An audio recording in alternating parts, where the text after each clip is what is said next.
Bonjour à toutes et à tous, je me présente, je m'appelle Ilan Mandenbulk, je suis actuellement élève en deuxième année de BTS Profession Immobilière et donc aujourd'hui je vais vous présenter mon action CPAP, donc qui a consisté de la prise d'un mandat à l'acceptation d'offres d'achat d'un bien immobilier. Donc cette action s'est déroulée durant mon stage, donc qui a eu lieu du 20 janvier 2020 au 21 février 2020. Donc au niveau du sommaire, dans une première partie, nous verrons la présentation de l'entreprise, dans une seconde partie, l'activité professionnelle, puis le bilan de l'activité ainsi que mes remerciements, et enfin, nous terminerons par une courte conclusion. Donc, la présentation de l'agence. Donc, l'agence a été fondée en 2007 par Madame Aknin. Donc, elle se situait au 38 rue des Remparts des Nez, donc dans le deuxième arrondissement de Lyon, pendant 12 ans, de 2007 à 2019. À partir de septembre 2019, l'agence a rejoint un grand groupe immobilier qui s'appelle Sotheby's International Realty. Et donc, suite à cette fusion, elle a déménagé au 12 place Puvis-Chavannes, dans le 6e arrondissement de Lyon. Donc, au niveau de ses honoraires de vente, pour les biens qui vont de 0 à 300 000 euros, on est à 6% TTC. Et pour les biens qui démarrent, qui sont de 300 000 euros et au-delà, on est à 5% TTC. L'agence est présente sur les réseaux sociaux, sur Facebook, Instagram et sur Twitter. Donc elle fait principalement de la transaction immobilière et beaucoup de biens haut de gamme.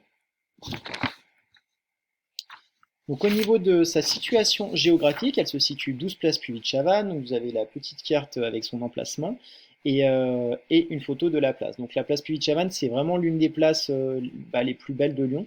Et en fait, ce qu'il y a de bien, c'est que du coup, cet emplacement est très intéressant pour l'agence car il y a beaucoup de personnes, le flux de personnes et le dynamisme du quartier, il est quand même important. Donc du coup, beaucoup de personnes passent devant l'agence, ce qui est un point fort.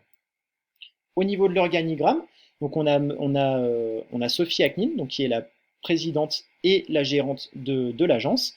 En dessous, on a sa fille, donc Clémence Aknin, qui est la responsable de l'agence. Et ensuite, on a les 11 agents commerciaux, donc qui ont chacun leur secteur géographique qui est bien défini. Au niveau de la zone de chalandise, donc qui est isométrique, j'ai fait une zone de chalandise isométrique. Donc en zone primaire, on a donc tout ce qui est à moins de 6 km, donc c'est vraiment Lyon intramuros, donc du 1er au 9e arrondissement de Lyon. En zone secondaire, on a tout ce qui est à moins de 18 km, donc c'est vraiment la périphérie lyonnaise et beaucoup tout ce qui est l'ouest lyonnais, donc Écully, Dardy, Tassin, tout ça. Et en zone tertiaire, on est à moins de 25 km avec une couronne un peu plus importante, donc on est sur Lantilly, Lausanne, Neuville, etc. Au niveau des concurrents directs, donc on a Barnes, Arlim, Sainte-Foy Immobilier et Espace Atypique, avec des points forts et des points faibles pour chacun d'entre eux et vice-versa. Donc voilà. Au niveau de l'activité professionnelle, donc elle a duré du 22 février au 16 mars 2020. Voilà, donc du coup, moi mon stage en fait s'est arrêté un petit peu avant, donc ma maître de stage m'a gentiment proposé de venir au fur et à mesure pour participer à l'avancement en fait de l'activité. Et donc du coup, bah, je me rendais disponible et elle me tenait au courant quelques jours à l'avance pour que je sois avec elle.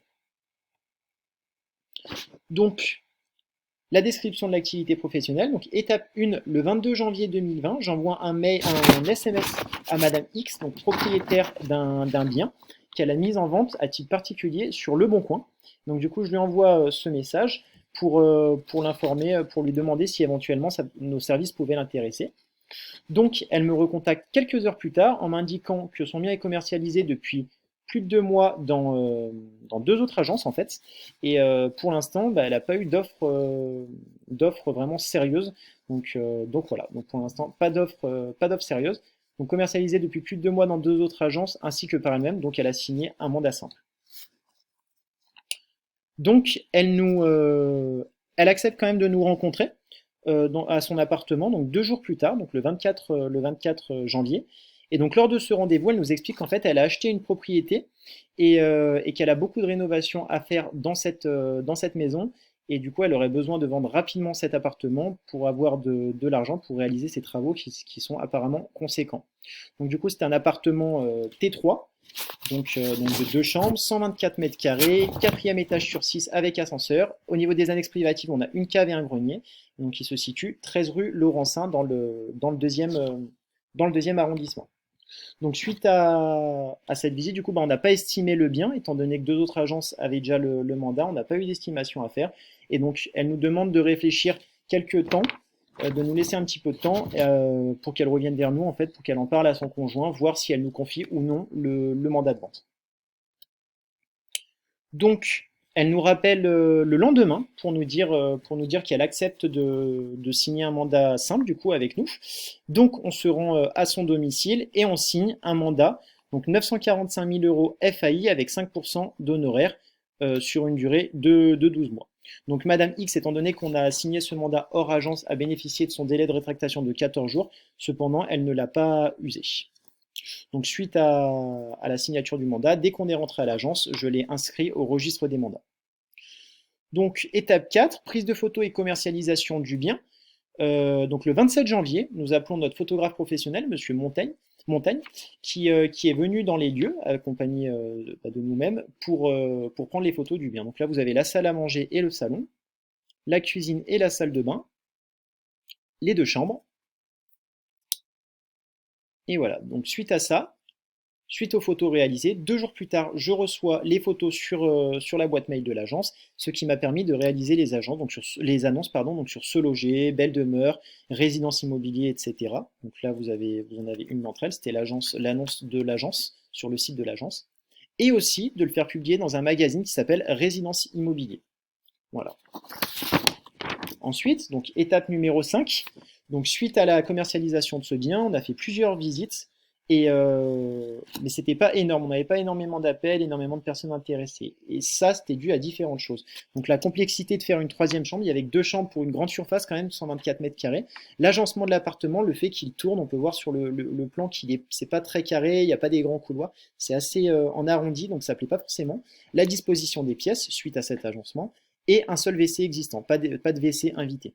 Donc la seule solution la plus rapide et la moins contraignante, c'était une baisse de prix, pour que ce soit rapide et que Madame X puisse vendre rapidement son bien. Donc on a proposé à Madame X le 23 février, donc je me suis rendu chez elle, donc on l'a appelé en amont pour faire le bilan habituel qu'on fait lorsqu'un bien est à la vente. Quelques jours après, il y a toujours un bilan de commercialisation qui est fait avec le vendeur pour lui donner les retours critiques ou non des personnes qui ont visité. Voilà, donc lors de cet entretien, nous lui avons proposé de réaliser un avenant pour passer de 945 000 à 915 000 euros FAI et baisser nos honoraires de 5 à 4%. Voilà, donc baisser un petit peu le prix euh, pour que le bien puisse se vendre assez rapidement. Donc, suite à ça, Madame X, donc pareil, nous demande un petit peu de réfléchir parce qu'elle voulait en parler à son conjoint et à ses enfants. Et suite à ça, elle nous rappelle le lendemain pour nous donner une réponse favorable. Donc du coup, on a signé cet avenant.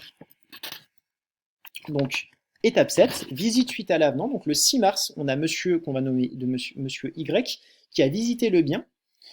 Très intéressé, il a vraiment adoré. Cependant, il a souhaité faire une contre-visite accompagné de sa sœur parce qu'il était seul.